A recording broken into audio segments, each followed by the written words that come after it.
하나님의 말씀은 창세기 12장 7절에서 9절까지의 말씀입니다. 같이 한번 봉독하도록 하겠습니다. 여호와께서 아브라함에게 나타나 이르시되 내가 이 땅을 내 자손에게 주리라 하신지라. 자기에게 나타나신 여호와께서 그가 그곳에서 제단을 쌓고 거기서 베델 동쪽 산으로 옮겨 장막을 치니 서쪽은 베델이요 동쪽은 아이라. 그가 그곳에서 여호와께 제단을 쌓고 여호와의 이름을 부르더니 점점 남방으로 옮겨갔더라. 아멘. 자리에 앉으시기 바랍니다. 사랑하는 성도 여러분, 오늘도 하나님의 말씀으로 큰 은혜와 축복을 받게 되기를 주의 이름으로 축복합니다.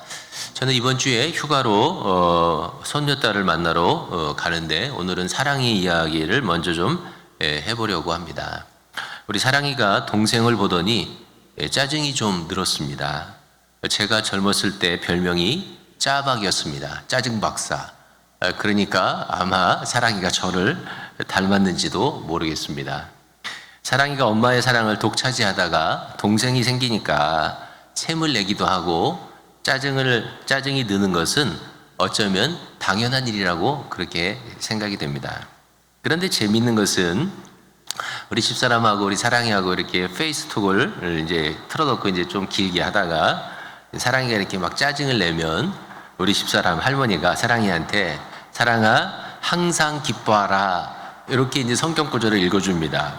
사랑이는 데살로니가전서 5장에 있는 항상 기뻐하라 쉬지 말고 기도하라 범사에 감사하라 이는 그리스도 예수 안에서 너희를 향하신 하나님의 뜻이니라 그 말씀 중에서 아직도 맨 앞에 부분 항상 기뻐하라 뿐이 모릅니다. 그런데 우리 집사람이 사랑이한테 항상 기뻐하라 그렇게 말하면 짜증을 내던 사랑이가 얼굴에 금방 갈등하는 빛을 보입니다. 그 어린 것이 그 말씀을 듣고 얼굴에 갈등하는 빛을 보이는 것이 신비합니다. 근데 그 신비가 깨지기 전에 사랑이가 씩 웃습니다. 그리고 짜증이 그치는 거예요.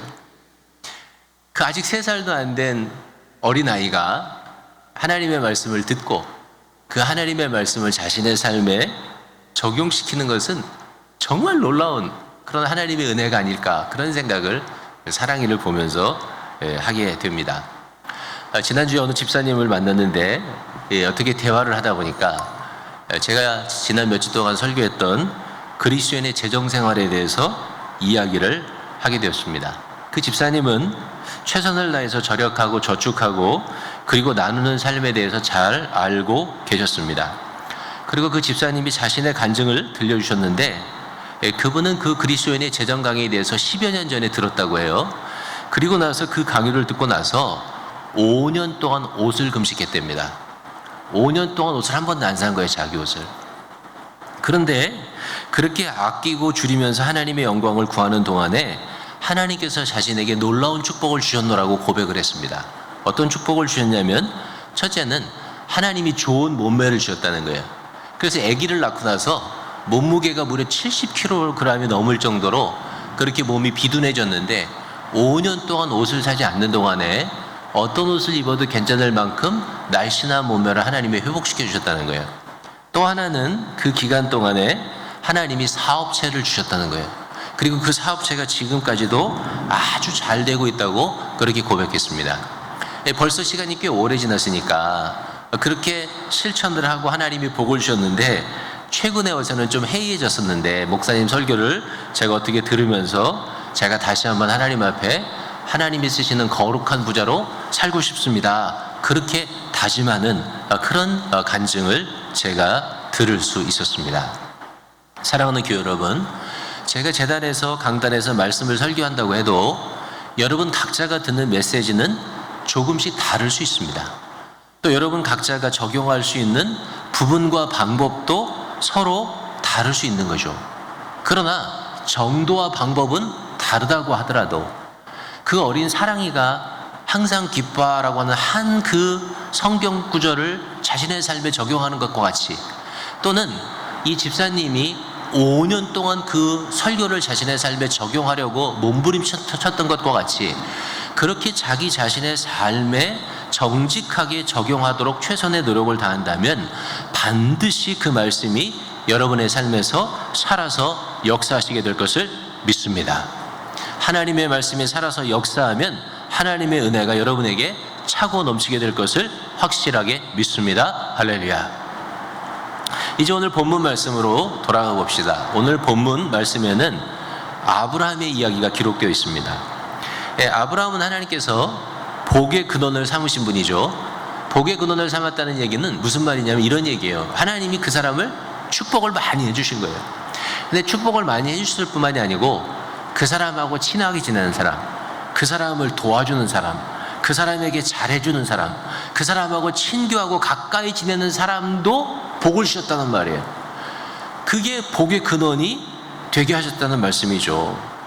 얼마나 큰 축복이에요. 내가 너를 축복하는 자를 축복하고 내가 너를 저주하는 자에게 저주하겠다. 그 엄청난 복을 받고 살아갔던 사람이 누구냐면 아브라함이라고 하는 사람입니다. 근데 이 아브라함을 우리는 또 뭐라고 부르냐면 믿음의 조상이라고 부르죠. 우리의 믿음의 조상이라고 부릅니다. 믿음의 조상이라고 하는 말은 그냥 믿음의 모범이 된다 그런 의미가 아니에요. 그것보다 훨씬 더 깊고 큰 의미를 갖고 있습니다. 왜냐하면 우리는 영적으로 볼 때 또는 믿음으로 볼 때 아브라함이 실제로 우리 조상이라는 거예요. 여러분과 저는 육신적으로 볼 때 김해 김씨도 있고 밀양 박씨도 있고 전주희 씨도 있어요. 그거는 육신으로 볼 때 그렇다는 거예요. 그런데 영적으로 보고 믿음으로 보면 우리는 한 핏줄을 이어받은 한 조상의 후손이라는 거예요. 자, 저는 그러면 하나님 입장에서 보면 저는 아브라함 김씨예요. 아셨어요? 우리 장로님은 아브라함 고씨예요. 우리 목사님은 아브라함 정씨예요. 그게 성경에 나타나 있는 그 아브라함이 우리의 믿음의 조상이라고 하는 거예요. 누구든지 예수 그리스도와 연합한 사람은 다 하나님의 아들과 딸이며 아브라함의 후손이고 약속대로 아브라함이 주셨던 그 약속대로 유업을 받을 자라고 갈라디아서에 분명히 쓰고 있는 것입니다. 그러니까 여러분과 제가 잊어먹으면 안 되는 게 뭐냐면 우리는 같은 조상을 가지고 있는 형제 자매라는 것입니다. 옆에 있는 분하고 한번 인사합시다. 남인 줄 알았는데 몰라봬서 죄송합니다. 한번 해보죠. 시작. 남인 줄 알았는데 몰라봬서 죄송합니다. 남인 줄 알았는데 집안 사람인 거죠. 우리는 한 집안 사람이란 말이에요. 자, 그러니 사실 우리는 이미 예수 안에서 아브라함의 후손으로서 하나님이 아브라함에게 주셨던 모든 약속을 받은 사람이고 하나님의 축복을 받을 수 있는 이유와 근거를 충분히 다 갖추고 있는 사람들이라는 것입니다. 할렐루야. 그게 세상 사람들과 다른 거죠. 세상 사람들은 하나님께서 주시는 축복, 아브라함이 주셨던 그 축복과 상관이 없는 사람들입니다. 그 축복의 밖에 있는 사람들이죠. 우리는 그 축복의 안에 있는 거예요. 세상 사람들이 받는 축복은 그래서 우리가 받는 축복과는 전혀 달라요. 세상 사람들은 자기 힘대로 먹고 자기 힘대로 돈 벌고 자기 힘대로 살고 자기 힘대로 생각하는 축복을 향해서 달려가요. 그건 세상적인 축복이에요. 그런데 그런 세상적인 축복은 먹고 마시고 즐기다가 이 땅에서 죽는 날 어떻게 하냐면 그 향락과 함께 땡 그리고 끝나는 게 뭐냐면 세상 사람들이 스스로 만들어가는 축복이에요. 그런데 하나님을 믿는 우리에게 주신 하나님의 축복은 세상의 축복과는 질과 크기가 전혀 달라요. 하나님의 축복은 영적인 축복에서 시작해서 이 땅의 삶으로 이어지는 거예요. 하나님의 축복은 나를 향한 하나님의 축복에서 그것이 가정을 향한 축복과 내 이웃을 향한 축복으로 확장되는 거예요. 하나님이 우리에게 주시는 축복은 이 땅에서 받는 축복에서 시작해서 거기서 끝나는 게 아니고 영원한 하나님의 나라의 축복으로 이어지는 축복이에요. 그러니까 세상이 갖고 있는 축복과요, 우리가 받는 하나님이 주시는 축복은 전혀 다른 거예요. 근데 그 축복을 받을 수 있는 모든 근거와 조건과 자격을 우리는 이미 어떻게 해요? 예수 안에서 다 갖추고 있다 하는 것입니다. 그런데 잘 생각을 해보세요. 그런데 이스라엘 백성을 살펴보면 애굽에서 나온 사람이 600만 명이에요. 600만 명. 남자만 200만 명. 전부 다 해서 600만 명이라는 엄청난 사람이 나왔어요. 근데 그 사람들은 다 어떤 사람들이었냐면 그 사람들은 다 아브라함, 이삭, 야곱을 통해서 나온 아브라함의 후손들인 것이죠. 이 많은 사람들이 한 사람 아브라함에게서 이삭을 통해서 700년 만에 그 엄청난 사람들이 나오게 된 거예요. 그러니까 아브라함 자신은 굉장히 많이 복을 받은 거죠. 그 나온 수없이 많은 사람들이 다 사실 누구의 후손이었어요? 아브라함의 후손이었어요. 그 사람들도 다 하나님의 약속을 가진 사람이에요. 그 사람들도 다 하나님의 축복을 받을 수 있는 충분한 근거를 갖고 있는 사람들이었어요. 그런데 보세요. 그 사람들이 다 복을 받았느냐? 그건 아니라는 거예요. 약속도 갖고 있었고요. 모든 축복을 받을 수 있는 근거를 다 가지고 있었지만 그 중에는 어떤 사람이 있었냐면 십계명을 받으러 모세가 산에 올라갔을 때 밑에서 송아지 만들어 놓고 춤추다가 레위 사람들이 칼을 빼서 칼로 쳐 죽일 때 거기서 죽임당한 사람도 있었단 말이에요. 그 사람들도 다 아브라함의 후손이었고 약속을 받은 사람들이었어요. 근데 그 사람들 중에는 아론과 모세를 대적하다가 땅이 갈라져서 하나님이 땅속에 그냥 매몰시켜버리는 저주를 받게 했던 고라와 그의 자손들도 있었다는 것이죠. 무슨 말이냐면 우리가 하나님의 약속을 받은 것과 그리고 우리가 하나님이 우리를 축복하실 수 있는 모든 자격과 조건을 갖춘 것하고요, 내가 실제로 하나님이 아브라함에게 주셨던 축복을 받아 누리는 것 간에는 뭐가 있냐면 차이가 있다는 거예요. 우리가 하나님의 약속을 받았고 그리고 모든 축복을 받을 수 있는 자격과 근거를 갖고 있다고 할지라도 실제로 그 축복은 누구에게 임하냐면 아브라함처럼 신앙생활을 하는 사람에게 임하는 거예요. 그 아브라함과 같은 신앙생활, 그거를 신약 성경으로 얘기하면 뭐라고 말할 수 있냐면 그리스도 안에 거하는 사람이라고 말할 수 있는 거예요. 그거를 또 다른 신약 성경의 표현으로 말한다면 어떻게 말할 수 있냐면 성령의 인도하심에 순종하는 삶을 사는 사람을 말하는 거예요. 모든 사람이 다 아브라함의 약속을 가졌어요. 예수 믿는 모든 사람이 다 아브라함이 받았던 축복을 받을 수 있는 자격과 근거를 가지고 있어요. 그러나 그 약속과 근거를 가지고 있다 그래서 다 복을 받는 게 아니고, 다시 한번 구약의 표현으로 하면 어떤 사람이 받냐면 아브라함의 신앙을 본받는 사람, 신약의 표현으로 하면 예수 그리스도 안에 거하는 사람, 또는 성령의 인도하심에 순종하는 사람들에게 실제로 그 복이 임한다는 것입니다. 자, 그러면 오늘은 아브라함의 신앙을 본받는다는 면에서 어떤 면을 본받아야 될까? 하나님이 주시는 복을 받기 위해서 그 첫 번째가 뭐냐면 아브라함의 제단 생활을 본받으라는 거예요. 제단 생활은 지금으로 얘기하면 예배 생활이에요. 예배 생활. 기독교의 신앙의 시작은 항상 어디부터 시작하냐면 예배로부터 시작합니다. 사람들이 예수 믿을 때 제일 먼저 어디 와요? 예배 드리러 오잖아요. 기독교 신앙은 예배에서 시작하는 거예요. 기독교 신앙의 꽃은 뭐냐면 예배 생활입니다. 기독교 신앙이 어디서 제일 멋있게 드러나느냐? 하나님 앞에 예배하는 그 자리에서 드러나는 거예요. 기독교인의 영원한 사명은 뭐냐면 하나님 앞에 영원히 예배하는 거예요. 그게 우리에게 주신 사명이에요.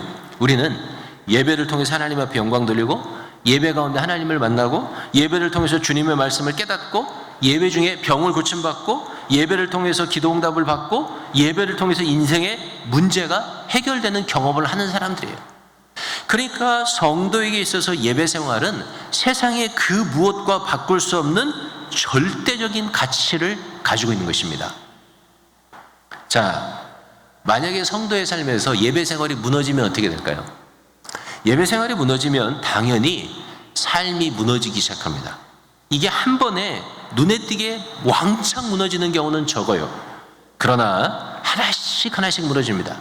첫 번째, 마음이 무너집니다. 두 번째, 마음이 무너지기 시작하면 가정의 불화가 생기기 시작합니다. 예배 생활이 무너지면 자녀들로 인해서 어려움을 겪는 일들도 생길 수 있습니다. 예배 생활이 성도가 무너지면 사업이나 직장에도 문제가 생길 수 있습니다. 왜 그럴까요? 이유는 간단해요. 그 이유는 성도는 하나님이 주시는 은혜를 먹고 사는 존재인데 하나님 앞에서 그 예배를 통해서 그 하나님이 주시는 은혜를 먹고 살아야 되는데 하나님이 주시는 그 은혜와 그 하나님의 사랑을 예배를 안 드리고 예배가 무너지니까 공급이 안 되는 거예요. 하나님의 은혜와 사랑이 공급이 안 되기 때문에 그 다음에 어떻게 되냐면 마음이 무너질 수밖에 없는 거예요. 신앙생활이 무너지고 마음이 무너지는 거예요. 마음이 무너지면 그 다음에 어떻게 될까요? 당연히 가정생활이 불편해지는 거예요. 내가 사랑하는 아내고요, 내가 사랑하는 자녀들이지만요, 내가 성령이 충만하고 은혜가 충만할 때 내 가족들을 보세요. 내 가족들이 진짜 천사처럼 보여요. 그렇게 좋고 아름다울 수가 없어요. 야, 하나님이 나에게 이렇게 훌륭한 배우자를 주셨구나. 내가 이 사람 평생 사랑하고 존경하고 따라가야지. 이런 마음이 들어요. 그런데요, 내 마음에 은혜가 사라지면 어떻게 되는지 아세요? 아유, 어쩌다가 저런 걸 만나가지고 평생 고생이냐. 이런 생각이 든다니까요.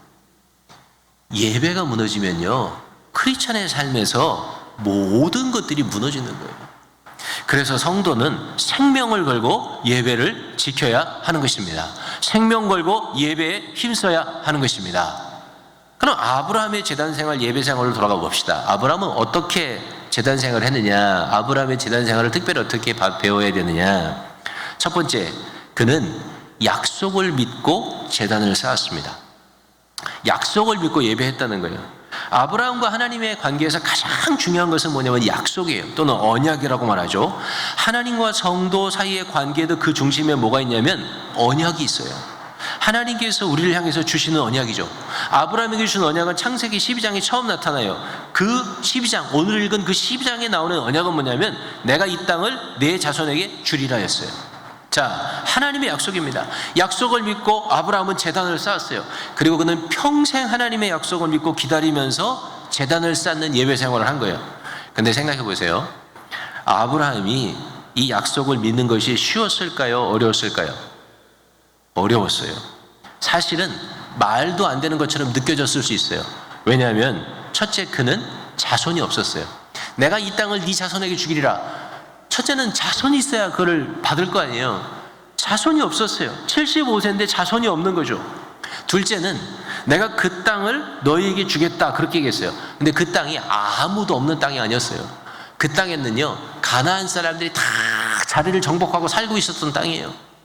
이거는 마치 뭐랑 똑같으냐면, 우리가 시카고에 어느 날 한국에서 비행기를 타고 시카고 땅에 딱 내렸는데 하나님이 우리한테 내가 이 시카고 땅을 다 너에게 주겠다 이렇게 말씀하는 거랑 똑같은 거예요. 한번 우리가 비행기에서 딱 내렸는데 하나님이 우리한테 야, 내가 너 시카고 땅을 너에게 다 주겠다. 뭐 시카고가 너무 넓으면 내가 마운트 프로스펙트 땅을 너에게 다 주겠다. 내 후손을 통해서 그 땅을 다 주겠다. 그렇게 얘기했다고 보세요. 여러분, 그게 믿어지겠어요? 나는 이 땅을 아무것도 모르는데, 나는 이 땅이 어떻게 살아가는지 아무것도 모르는데 이 땅을 나한테 주신다, 내 후손에게 주신다니. 이게요, 하나님의 약속을 믿는 게 이게 사실은 쉬운 일이 아니었어요. 암담하고 말이 안 되는 것과 같은 약속이죠. 그런데 이 아브라함의 약속을 믿고 예배하는 삶을 연구하다 보면 진짜 재밌는 것들이 많아요. 그 중에 하나가 뭐냐면, 많은 성서 고고학자들이 아브라함의 고향인 우르에 대해서 연구를 했어요. 그는 갈대아 우르에서 떠나왔지 않습니까? 4,000년 전에 갈대아 우르를 고고학적으로 발굴을 해봤어요. 고고학적으로 발굴을 해보니까 엄청난 사실이 나왔습니다. 그게 뭐냐면, 갈대아 우르에는 4,000년 전에 이미 50m에 달하는 빌딩이 있었다는 거예요. 생각해보세요. 50m가요? 얼마나 높아요? 50m나 올라가는 지구라시라고 부르는 이 탑이 있었다는 거예요. 그런 탑이 있었고요. 사람들은 돌과 그리고 또 이 흙으로 만든 빌딩에 살았다는 거예요. 우르는 찬란한 문명의 도시였어요. 그때도 잘 사는 사람의 집을 발굴해 보니까 잘 사는 사람의 집은요, 2층 집에 방이 14개였대요. 2층 집에 방이 14개가 있는 그런 도시에서 살던 사람이 누구냐면 아브라함이란 말이에요. 아브라함이 본래 목양을 하던 사람이 아니었던 거죠. 그는 우르에 살 때는 본래 도시 사람이었던 거예요. 도시에서 살았던 문명인이었던 것이죠. 도시에서 살았던 문명이었던 아브라함이 어디서부터 목축을 했는지 몰라요. 하란에 가면서 시작했는지, 하란에 살면서 시작했는지, 가나안으로 떠나가면서 살는지 그거는 몰라요. 그런데 그는 그 도시의 문명을 버리고 하나님이 말씀하시는 가나안까지, 그것도 갈 바를 알지 못하고 가게 되었다는 것입니다. 자, 그런데 아브라함이 그렇게 문명의 혜택을 입은 도시인으로서 가나안의 양치기 자리까지 내려갔던 이유가 오직 하나뿐이 없었어요. 그게 뭐였다고요? 약속이에요. 약속. 하나님의 약속. 그 하나님의 약속을 붙들고 살고 예배했던 거예요. 그 약속에 관해서 히브리서는 이렇게 쓰고 있습니다. 히브리서 11장 9절 10절 한번 읽어볼까요? 시작. 믿음으로 그가 이방의 땅에 있는 것 같이 약속의 땅이 거류하여 동일한 약속을 유업으로 함께 받은 이삭과 및 야곱과 더불어 장막에 거하였으니 이는 그가 하나님이 계획하시고 지으실 터가 있는 성을 바랐음이라. 아멘. 이 구절이 너무 흥미롭지 않습니까? 왜냐하면 그는 약속을 믿고 그 땅에 계속 거류했어요. 그 땅에 거류했는데 그 땅에 이삭과 야곱과 함께 어디에 거류했어요? 장막에 살았어요. 장막이 뭐죠? 장막은 텐트예요. 아들을 낳고 손자를 낳을 때까지 약속을 믿었던 아브라함은 어디에 살았냐면 텐트에 살았어요. 그런데 텐트에 살면서 그가 원했던 것은 뭐냐면 하나님이 계획하시고 지으실 터가 있는, 터가 뭐냐면 foundations예요. foundations. 기초를 놓는 거예요. 기초를 놓는 무엇을 바랐습니다? 성을 바랐다. 아브라함은요, 도시 문명을 체험한 사람으로서 하나님이 자기를 가나안 땅에 보내셨을 때 자기를 통해서 그 땅에 지금 그는 비록 천막에 살고 있지만 하나님이 그 땅에 기초를 튼튼히 놓은 엄청난 성들을 일으키는, 자기가 본래 경험했던 그 문명과 똑같은 그런 문명의 도시를 그 땅에 일으켜 주실 것을 아브라함은 바라고 살았다는 거예요. 그 약속을 믿고 살았던 거죠. 그 약속을 붙들고 그는 천막에 살았던 거예요. 굉장한 믿음이다. 그 믿음을 가지고 예배드리며 살았던 거예요. 지난주에 우리 교회 장로님 한 분과 말씀을 나눴어요. 우리 교회 시무장로님과. 그 시무장로님이 이렇게 말씀하셨습니다. 목사님, 저는 하나님께서 우리 목사님을 우리 교회에 보내어 주신 것과 목사님을 통해서 우리 교회를 부흥시켜 주실 것을 여전히 확실히 믿습니다. 할렐루야. 귀한 믿음이에요. 하나님이 그 믿음대로 축복하실 줄로 믿습니다.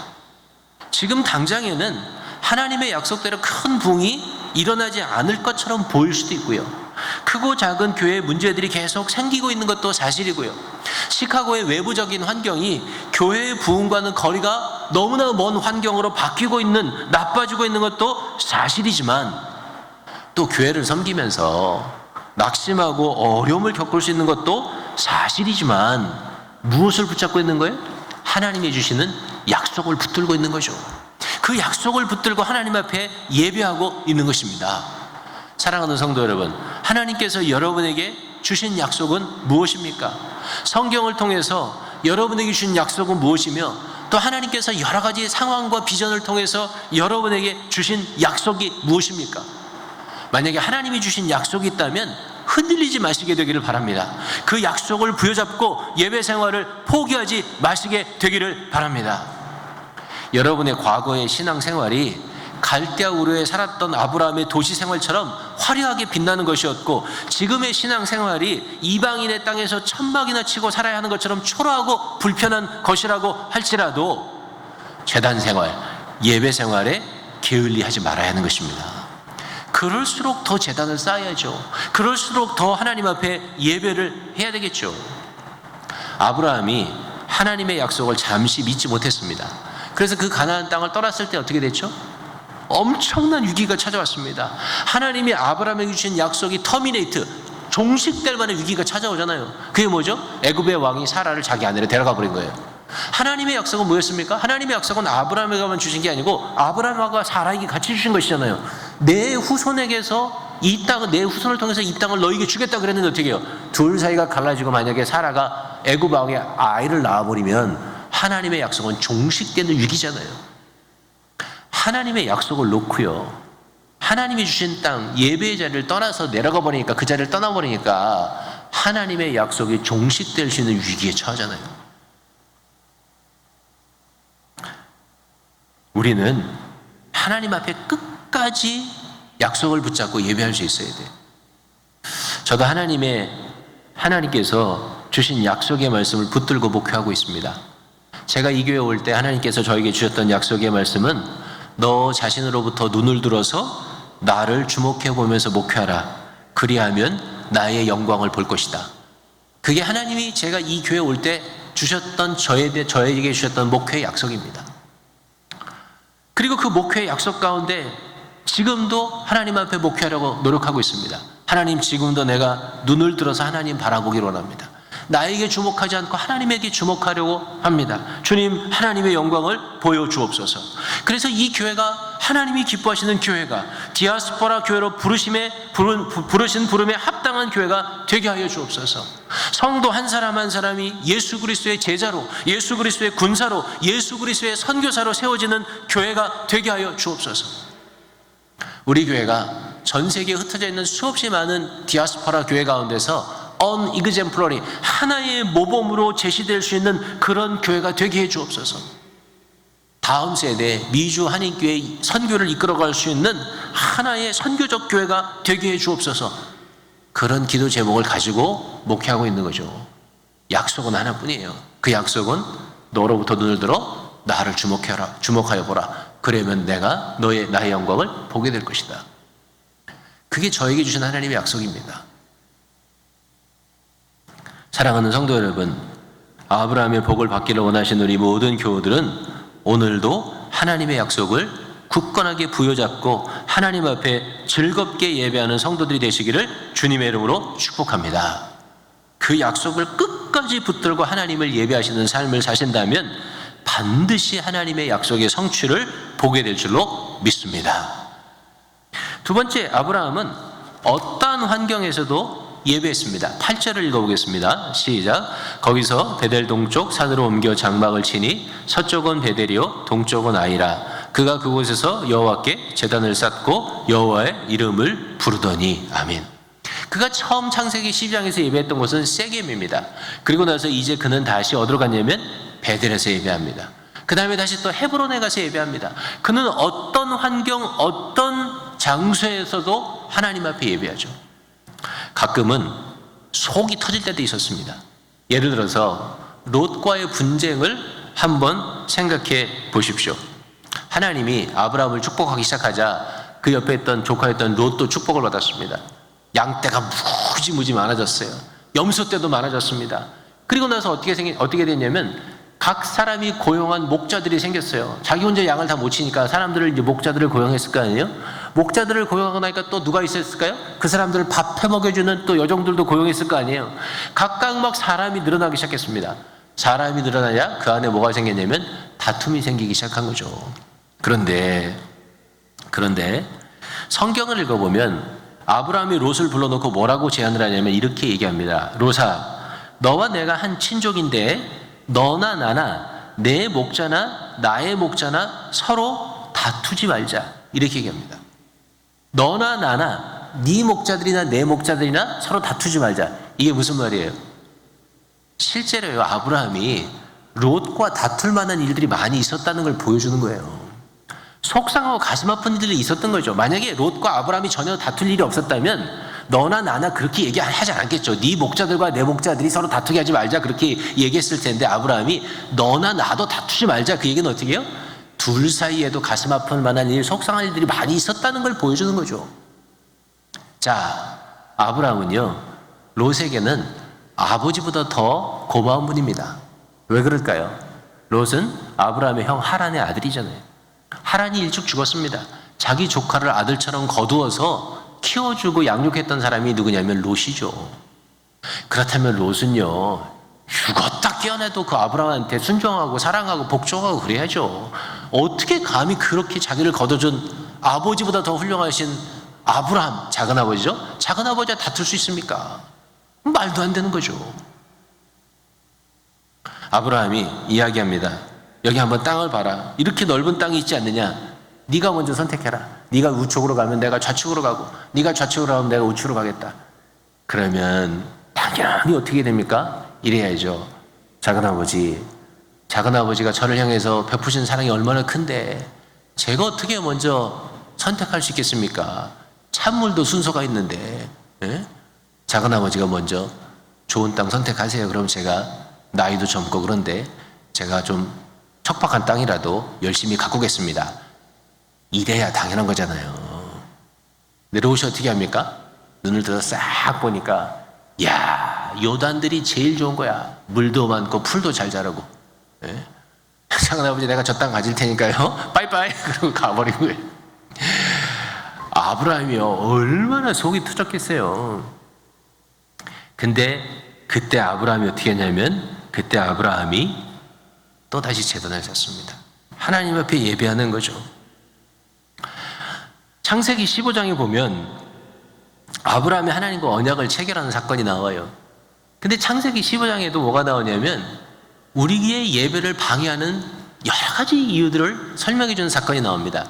하나님이 아브라함에게 약속을 하시고 아브라함이 이렇게 묻습니다. 하나님이 나에게 약속하신 것을 지키실 것을 어떻게 알 수 있습니까? 그러자 하나님이 아브라함에게 야 가서 짐승을 갖고 와라. 3년 된 암소, 3년 된 암염소, 3년 된 수양과 산비둘기, 집비둘기를 갖고 와라. 아브라함이 그 재물을 쪼개서 양쪽으로 나누었습니다. 왜냐하면 고대에는 서로 약속을 할 때 짐승을 쪼개놓고 손을 잡고 그 사이를 걸어갔거든요. 누구든지 약속을 거역하면 이 짐승처럼 쪼개서 죽임을 당할 것이다. 그게 언약이에요. 그래서 짐승을 쪼개놓고 하나님이 나타나실 때를 기다렸던 거예요. 근데 하나님이 영 나타나시질 않네. 언제까지 안 나타나냐면 해가 질 때까지 안 나타나는 거예요. 그런데 그때 계속해서 뭐가 덤비냐면 솔개가 덤비는 거예요. 하늘의 솔개가. 뭐 쪼아 먹으려고? 짐승 쪼아 먹으려고. 영어를 읽어보면요, 솔개가요. 한국은 그냥 단수 복수가 별로 구분이 없지만 솔개들이에요. 계속 새들이 여러 마리가 와서 덤비는 거예요.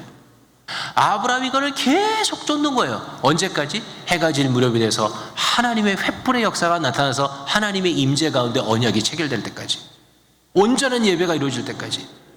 우리가 하나님 앞에 예배하려면요, 정성을 다해서 예배하려면 얼마나 많은 방해가 생기는지 몰라요. 이 세상은요, 하나님만 역사하는 게 아니에요. 세상에는 악한 마귀와 사단의 세력도 역사하는 것입니다. 그래서 악한 마귀와 사단의 세력은 우리의 예배를 방해하기 위해서 모든 수단을 다 동원합니다. 저는 주일 되면 아침에 7시에 교회 와요. 어제도 8시 반에 다 준비를 하고 여기 앉아서 하나님, 내일 예배가 어려움 없이 잘 진행될 수 있도록 도와주십시오. 간절히 기도하고 갔어요. 제가 아침에 7시에 나오는 이유 중에 하나는 뭐냐면 우리 집사람들도 좀 일찍 오거든요. 근데 같이 오면 꼭 예배 방해 요소가 생겨. 이해가 되시죠? 여보 빨리 나와. 그럼 좀만 기다려. 이런 데서부터 벌써 예배 방해 요소가 생기는 거예요. 마음이 깨지고 불편해지거든요. 그러니까 그 마음을 안 갖기 위해서 이게 일찍 오는 거야. 오늘도 7시에 왔어요. 근데 오늘도 예배를, 어제 그렇게 오늘 예배 설교를 하기 때문에 예배를 준비했는데 야, 아침에 오자마자 프로젝트가 안 나오네. 예? 아니 지난주 금요일까지 열심히 잘 나오던 프로젝트가 왜 갑자기 안 나오냐고요. 이걸 어떻게 설명하겠어. 지난번에는 여기 있는 파트가 망가졌고 그 전에는 저 안에 있는 파트가 망가졌어요. 다 바꿔서 해봐도 안 되는 거예요.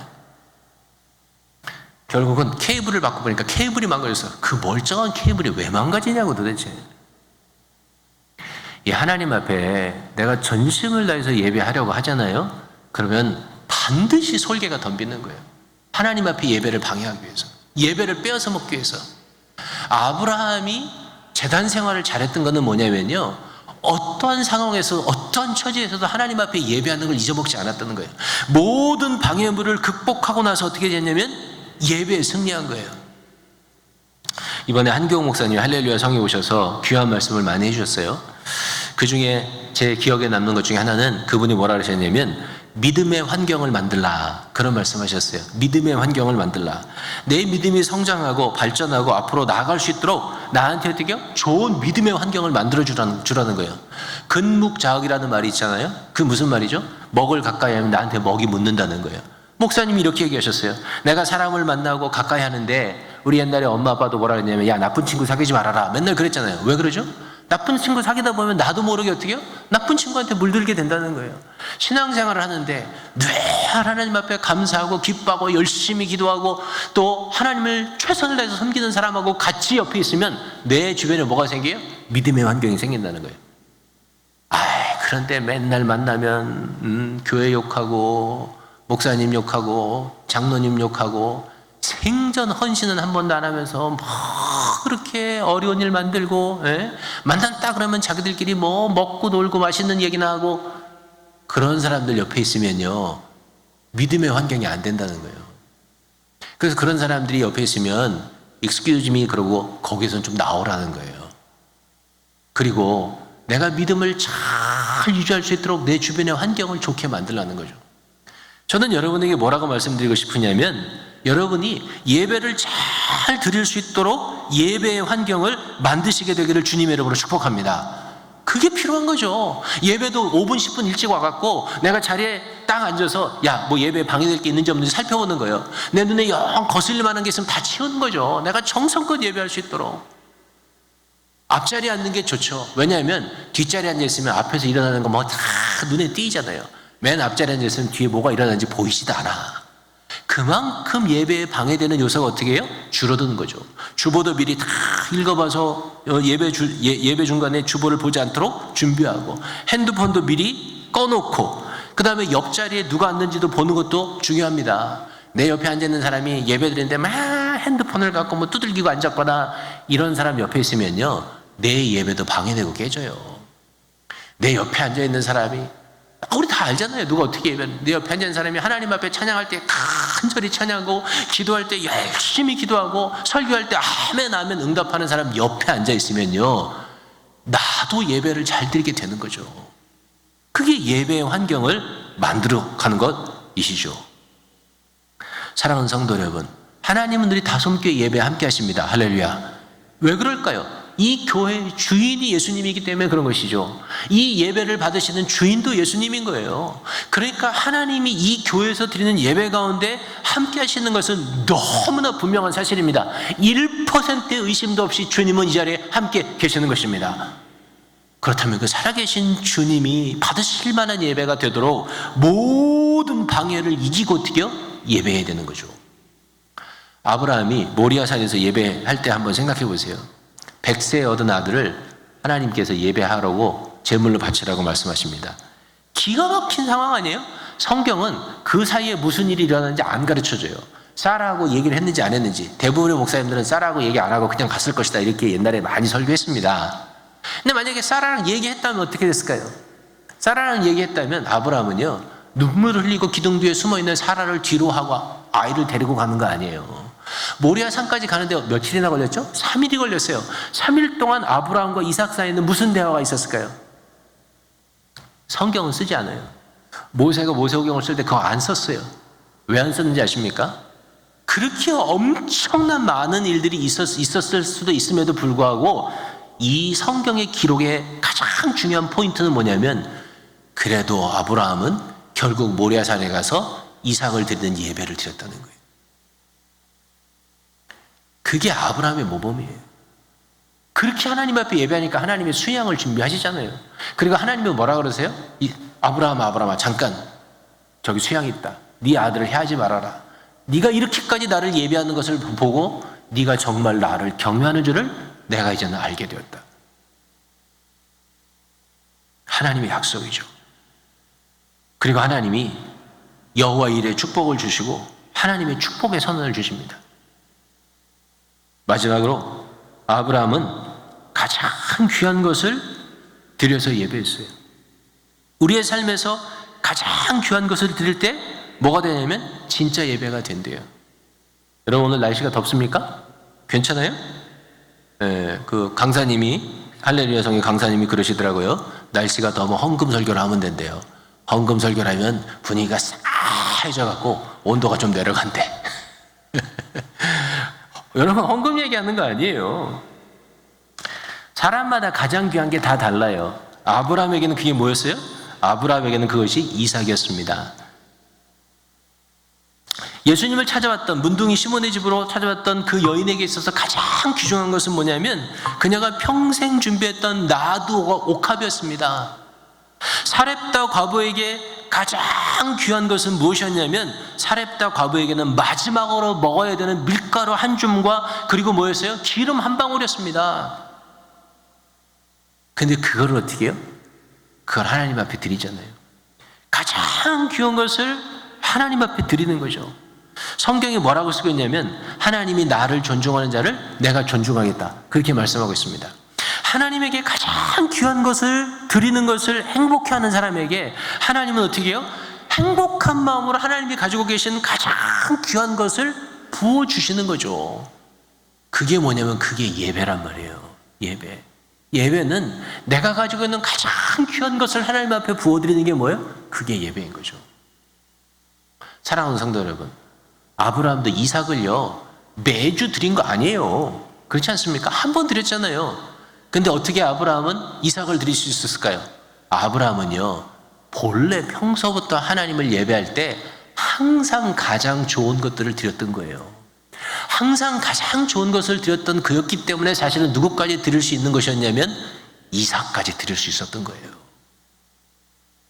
우리도 하나님 앞에 나올 때마다 항상 가장 좋은 걸 드려야 돼요. 가장 좋은 마음, 가장 기뻐하는 마음, 가장 순종하는 마음, 예물을 준비하는 것도 가장 정성스러운 예물, 이런 것들을 하나님 앞에 드릴 때 어떻게 해요? 하나님이 영광을 받으시고 하나님도 기쁜 마음으로 우리를 축복하시는 거죠. 설교를 마치려고 합니다. 제가 지난주에 아주 귀한 간증을 하나 더 들었어요. 어느 집사님이 간증을 해주셨어요. 그분은 한 달에 한 번 정도는 가게를 열었어야만 하는 형편에 있었어요.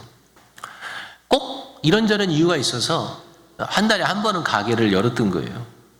그런데 가게를 닫기로 하셨대요. 그 이유가 뭐냐면, 그 이유는 자기 자신은 주일을 철저하게 섬기고 예배하는 부모님 밑에서 자랐다는 거예요. 근데 그 부모님의 모습을 보면서 자랐는데도 자기는 그 부모님만큼 신앙이 못 따라간다는 거예요. 근데 내가 지금 하고 있는 이 행위를 볼 때 내 자녀들은 도대체 무엇을 배울 수 있을까 나에게서, 그런 생각을 해봤다는 거예요. 그 생각을 해보니까 한 달에 한 번 가게를 열어야 되는 너무나 많은 이유가 있지만, 야, 내가 우리 부모님만큼은 못하더라도 내 자녀에게 어떻게 주의를 지키고 어떻게 예배를 드려야 하는 것은 보여줘야 되겠다. 그게 더 중요하다. 그런 생각이 들어서 주일날 한 번 문을 여는 것도 그만 열기로 하고 닫기로 했다는 거예요.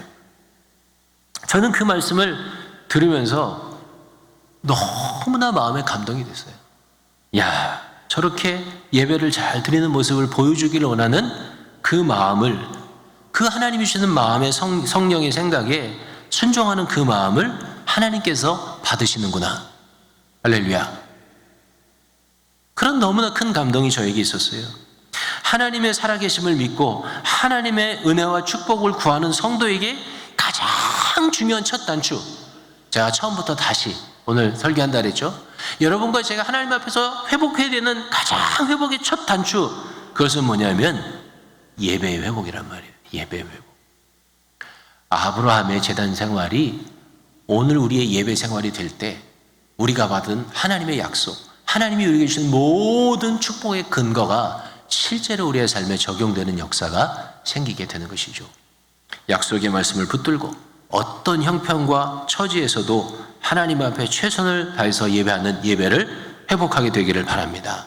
머지않아 꽃들이 피고 찬송소리 가득한 하나님의 넘치는 축복이 여러분의 삶과 우리 교회에 가득하게 될 줄로 믿습니다. 아멘.